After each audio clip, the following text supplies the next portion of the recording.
Well, here we are, guys. 3 years after the death of George Floyd. We got some bombshell news to talk about. I kind of already knew this. I've said it many, many times that I do not believe that Derek Chauvin killed George Floyd. Now, of course, you guys know Derek Chauvin. I believe he's doing 22 years in prison.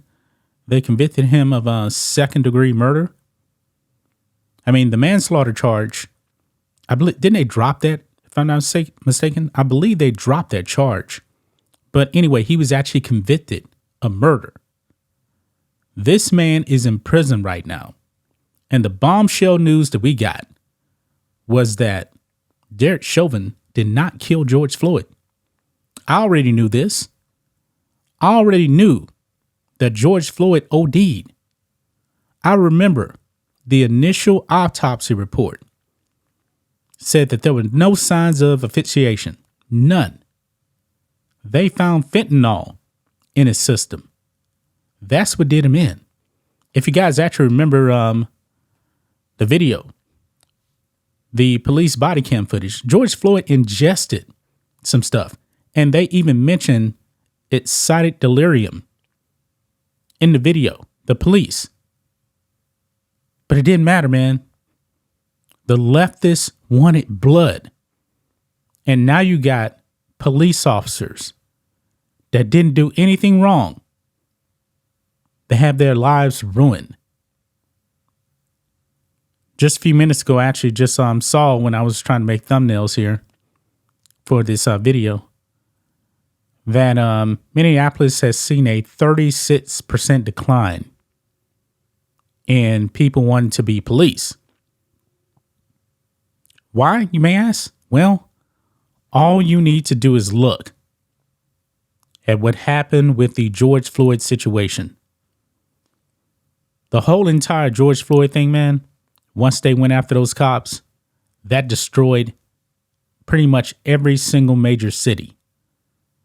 George Floyd is the major reason why you're seeing crime not get prosecuted. Criminals are running amok on the street.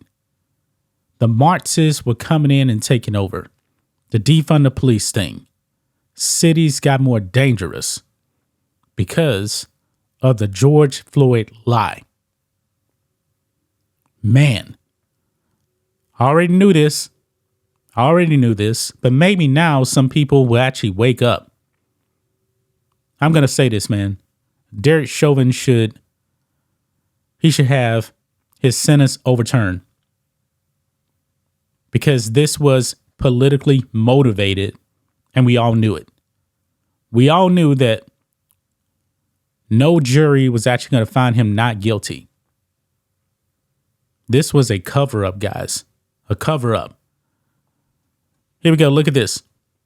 Post-millennial. Far left pressure in George Floyd case may have influenced trial despite lack of strangulation evidence. Court documents. This is from court documents. This isn't made up stuff. It's not made up. Astonishing, man. Look over here on X. I actually reposted this. Give me a follow on X at Real John Matrix. This is from the report.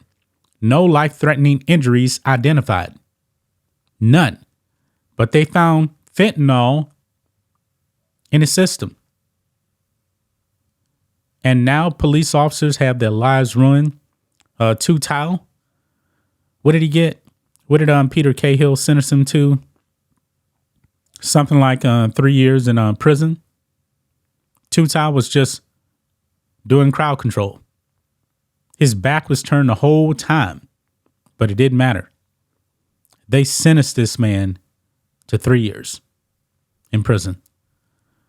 Let's get into this. Then we're going to get over here to Tucker Carlson here and react to episode 32 when it dives into all this stuff. Man, the left is a dangerous threat to all of us. But it says here, the case surrounding George Floyd has taken another shocking turn as sworn testimony reveals that not only was there immense pressure on prosecutors to charge during the George Floyd case, but that the county's medical examiner also stated that there, quote, were no medical indications of asphyxiation or strangulation in relation to Floyd.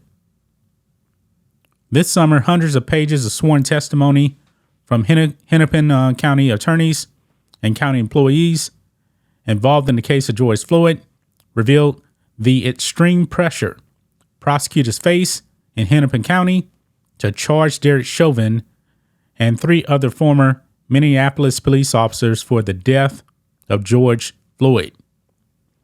Per Alpha News, multiple employees of the Hennepin County Attorney's Office, including a prosecutor for the case, withdrew after stating that the pressure to charge the 3 other officers involved violated professional and ethical rules. They were going after blood. They didn't care about the facts. They didn't care about the evidence. They wanted blood, and it seems like this was a setup from the beginning.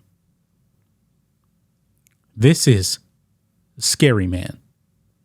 This is one of the reasons why you see all of this Marxism out there in the streets right now. Man.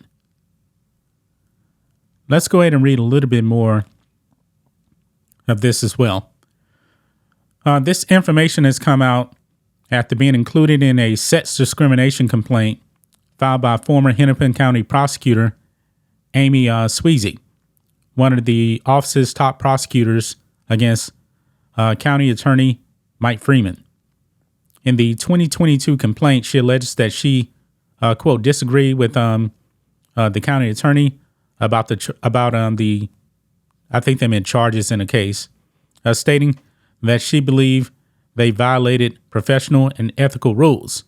She immediately withdrew from the case, further claiming that the 3 other male assistant attorneys also disagreed with Freeman and refused to work on the case.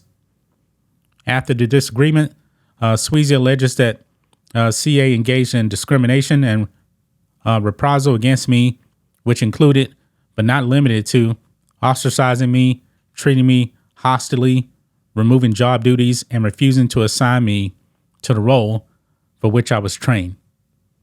The attorney for former Minneapolis police officers Stu Tile and J. Alexander King tied Sweezy's statement to the George Floyd case, writing that, quote, on May 20th, 2022, a complaint went public relating to the Hennepin County attorney Mike Freeman harassing and retaliating against prosecuting attorney Amy Sweezy after she disagreed for wanting to charge Mr. Tao, Mr. Lane, and King for their involvement. Hennepin County has since settled with Sweezy, agreeing to pay her $190,000. Now, let's jump over here to Tucker Carlson here, because he's going to cover this. And he's going to have a guest here. And boy, this is something everybody needs to see. Let's roll this. Now that we know that it was not, in fact, a pandemic of the unvaccinated, now that we know that Ukraine is not actually winning the war against Russia, it could be time to revisit some of the other slogans we've been assured are true and ordered to repeat. Are they, in fact, true? Did, for example, a racist white cop actually murder a man called George Floyd, a civil rights leader, No. in Minneapolis on Memorial Day of 2020? Now, we've been told that happened, told it relentlessly for more than 3 years. So at this point, we've been told it so much that pretty much everybody seems to believe it. And because everyone does kind of believe it, a small group of people has been allowed to make massive changes to American society. They include, but are not limited to, decriminalizing stealing, defunding the police, adding a new federal holiday to the calendar called Juneteenth, the ceasing of hiring all white men in corporate America, and of course, significantly, they also sent a cop called Derek Chauvin to prison for more than 40 years. He would be the racist white devil who murdered George Floyd. But the question is, did he actually murder George Floyd? And the answer is, well, no. He didn't murder George Floyd. And we're not guessing about that. We know it conclusively thanks to a new court case now underway in Hennepin County, Minnesota. The case was brought by a prosecutor there called Amy Sweezy. She's suing her boss. So the case is not actually about George Floyd or Derek Chauvin, but it tells you an awful lot about both of them. Yep. In her deposition, which you should read, Amy Sweezy describes a conversation that she had with the county medical examiner, Andrew Baker, right after George Floyd died. Quote, "I called Dr. Baker early that morning to tell him about the case and to ask him if he would perform the autopsy on Mr. Floyd." Sweezy recalls all this under oath in the deposition. Quote, "He called me later in the day on that Tuesday, and he told me that there were no medical findings that showed any injury to the vital structures of Mr. Floyd's neck. There were no medical indications of asphyxia or strangulation." Now, if you remember also, by the way, after the initial autopsy, George Floyd's family ordered another autopsy, and then all of a sudden it comes back, yeah, he was strangled, there was asphyxiation. Yeah, I don't believe that. Oh. In other words, George Floyd, according to the official autopsy, was not murdered. He died instead of what we used to call natural causes, which in his case would include decades of drug use, as well as the fatal concentration of fentanyl that was in his system on his final day. So this was not a killing.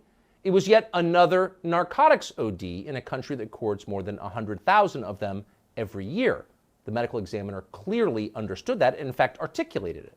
And Sweezy explains. "He said to me," she recalls in the deposition, "Amy, what happens when the actual evidence doesn't match up with the public narrative that everyone's already decided on?" And then he said, quote, "This is the kind of case that ends careers." In other words, everyone lied about it from the very beginning.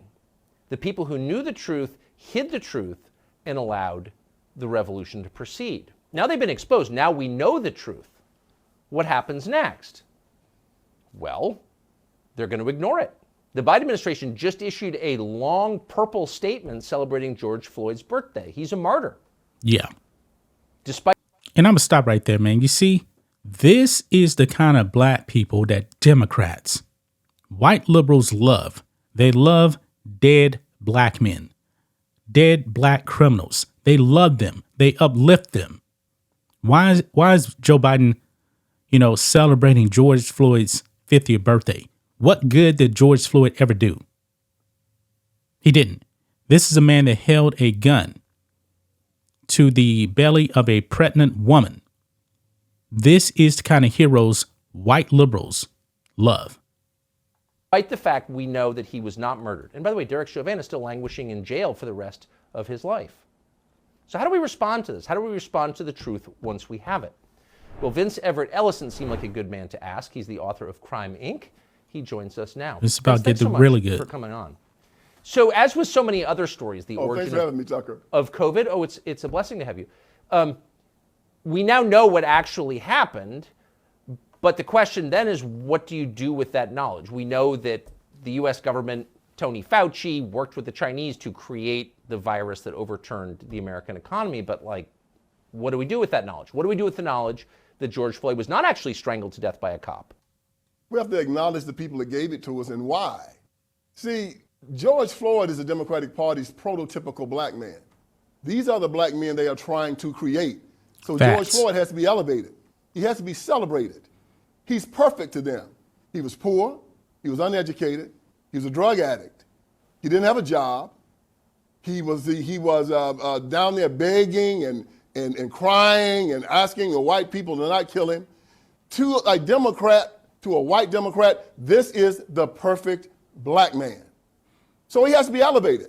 Look, not a few days ago, Kamala Harris and Joe Biden celebrated hip-hop music. They had a celebration of hip-hop. Hip-hop culture is America's culture. It is a genre. It is music and melody and rhyme. And hip-hop is also an ethos.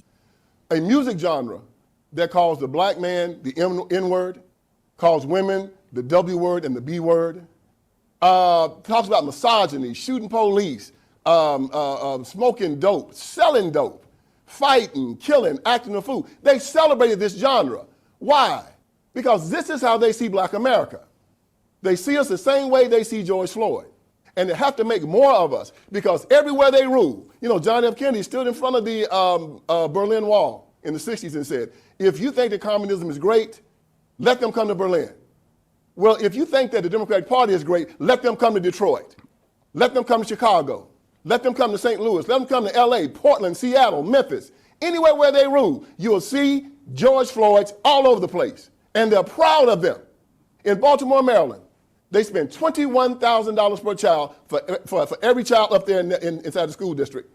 Not one school is proficient in math, science, or reading. Yep. But they keep it going every year. Why? Because they're producing George Floyd. Facts. This man is dropping facts. Man, people need to wake up, man. Let's keep going. But George Floyd's vote for the Democrat Party. But why would they do? When most of us, you, me, I think all normal people look at George Floyd's life, you think this is a disaster. This guy never added anything. He took a lot in prison at least 8 times. I mean, his life was a tragedy at best. Why would you want more people like that? Because he votes for the Democrat Party. Yeah. And then he teaches his children to vote for the Democrat Party. And then these white Democrats can feel superior to him. Yeah. He can be controlled by them. Just like, think about an old slave plantation, talking back in the day, how they wanted their slaves to act. Subservient, obedient, ignorant, doing what he was told, not asking any questions, having a slave mind, being dependent on them. This is how they want black men to be in America. This is how they want the whole black community to be. This is why it started in the civil rights movement. When Martin Luther King Jr. in his I Have a Dream speech said, 100 years after the Emancipation Proclamation, the Negro is still not free. He said 5 times in that speech that we were not free. It turned the Declaration of Independence on its head, because in our Declaration of Independence it said that our freedom was an unalienable right given us by God. John Locke, in his second treatise of government, said that an unalienable right is a right given from God. It is irrevocable, non-transferable, and unsellable. The government cannot touch it. It supersedes law. It supersedes the Constitution. However, King said that we was coming to government and to the white man for our right to be free. Even at the end of the speech, he said, on some certain day, we'll be free at last, free at last. Thank God Almighty, we're free at last. He said in that speech, when will we be satisfied? He said, we will never be satisfied until justice rolls down like water and righteousness like a mighty stream. That's a fancy way of saying never. And so black people heard that speech and said that we were not free here in America. And we make our children recite that speech every single year on King's birthday. And you know what? I highly recommend that you guys watch Larry Elder's Uncle Tom too, because it really focuses on the civil rights movement. And that whole thing was really, really influenced by a bunch of Marxism, man. I mean, it is eye-opening. And this is what this man here is pretty much echoing. So let's go on. They say in that speech, the Negro is still not free. George Floyd was a slave in his mind. And the civil rights movement caused him to be a slave in his mind. And today they're still marching, 60 years later, telling black people, you're not free. Beg for reparations. Beg for affirmative action. Kill your children in the womb. Cut off your child. You castrate your children. Let drag queens come into school and shake their behinds in your children's faces. Run God out of the public square. And then they end up like George Floyd. But Yep. This man is preaching, man. This feels like a Sunday service. This should red pill a whole bunch of people, man. All this stuff out there that you're seeing, the LGBT stuff, the transgenderism been pushed in schools, all a part of the George Floyd effect. One thing they do consistently is they vote for the Democrat Party, and the places where George Floyd's live, they stay in absolute power. That's a pretty dark explanation. So you're saying that the Democratic Party as an organization intentionally degrades black people to keep them compliant and obedient. Oh yes, in my book Crime Inc. I talk about one of the main things they do, like the mafia and organized crime. They humiliate black people. They demoralize them. It's a Marxist construct. They demoralize their people. They beat them down. They tell them that they're victims. Well, it was Martin Luther King Jr. that said They tell you to pull yourself up by your bootstraps. Well, how can you pull yourself up by your bootstraps when you're bootless? You know, he told us we were bootless. You know, you have black preachers, and you've heard, you know about my iron triangle, the black preacher, the black politician, the black civil rights worker. They go into the black community. Consistently, you're a victim. You're oppressed. The country hates you. Well, see, I look at them and I say, I'm a black man, but I cannot be oppressed. You know why? Because I'm a child of God. I'm an heir of Jesus Christ. I cannot be a victim. Why? Because I'm an heir of Jesus Christ. I'm a child of God. I cannot be a victim. See, they tell these people to go against their religion and their basic ideology because most black men say they're Christians, right? But then they walk around saying, I'm oppressed. I'm a victim. I'm afraid. 365 times in our Bible, they tell us to fear not. Yet they walk around saying they're afraid in the United States of America. LeBron James said he's afraid. Kareem Abdul-Jabbar says he's afraid. Yep. Kaepernick said he's afraid. And we know I'm that a black line. man in America, and I'm not afraid of a damn thing. Me neither. I don't ask for permission in my own house. America is my home. So as they walk around here crying, talking about, I'm frightened, I'm afraid, I can't make it, please help me, I tell them they stink in my nostrils. They're an affront to God. The flip side of white male intimidation during the civil rights was also black male cowardice. They laid down and let them beat them, slap them around, rape their wives and their children. Well, no, not me, never me. I'm a free man. I live in the United States of America. They say it's an honor to be, that there's white supremacy and that white people have some type of privilege. Well, as I said before, it is a privilege to be white, but it's also a privilege to be black. And it's a privilege to be an American. And it's really a privilege to be a Christian in the United States of America, the greatest country on the face of this earth. And they're not going to make a George Floyd out of me. I stand up strong. I look them in the eye. And I say, I'm a free man. My freedom comes from God.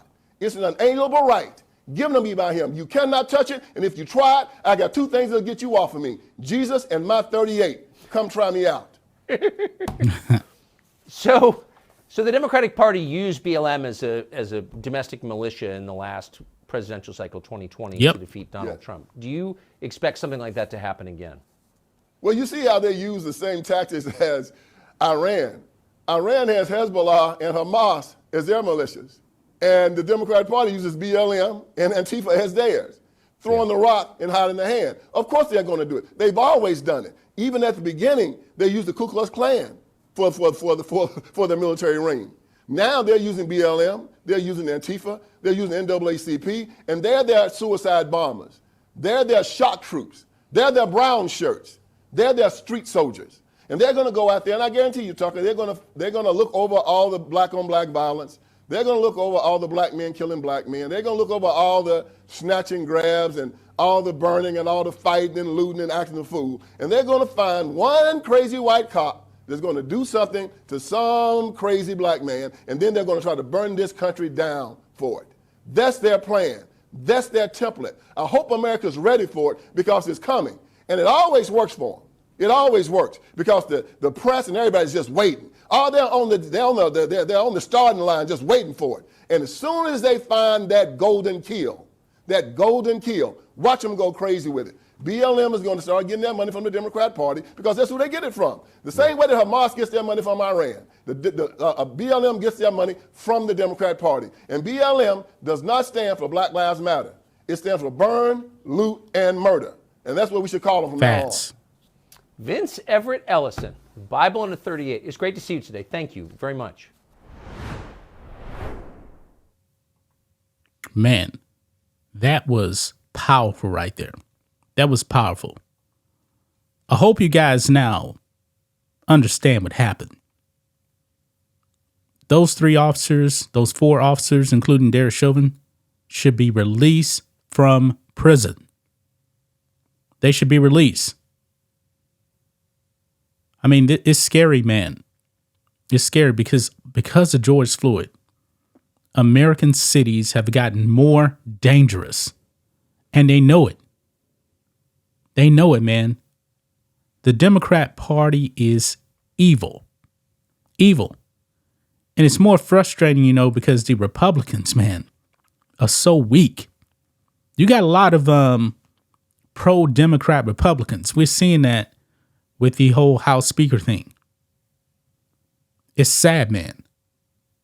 We should be fighting back against the Democrats because their agenda is dangerous. They're pushing the Marxism here in this country. Remember Nancy Pelosi actually thanked George Floyd for dying? I was like, what?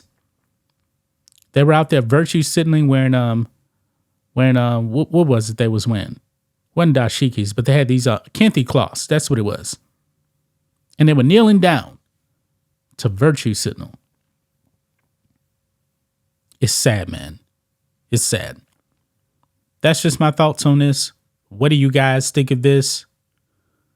Black and White Network fans, let us know what you think about all this in the comments. Make sure to subscribe to the channel. And we'll catch you next time.